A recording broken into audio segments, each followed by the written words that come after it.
अरे सब रेडी रहिए। चल बोल, दाल की भात? भुजिया। साले दाल भात पूछे तो भुजिया? साले मोट मोटा का बड़ा तो ताकत दिखाओ तेरा।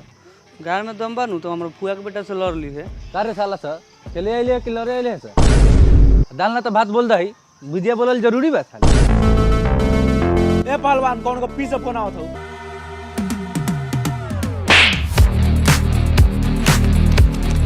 लो लो लो लो लो चल, रबिया के साली बा। हेलो हेलो, पहलवान बोला तानी। हाँ हाँ पहलवान पहलवान बोलो तनी। कहिया आवे के बा? हाँ, आयम रक्षाबंधन में। रक्षाबंधन? हाँ, रक्षाबंधन में का करे अबू? यहाँ कोनो भाई हो? तू बारा ना। इस सरवा चुहार के देखा, इस साला हा ब्रेकअप में का रिचार्जवा करा देन तो हीरोइन बना तारू कि ना? खाली मुंहे देखावा तारू, तनी मोबाइलवा ऊपर नीचे कर, पूरा लोकेशन देखे दा।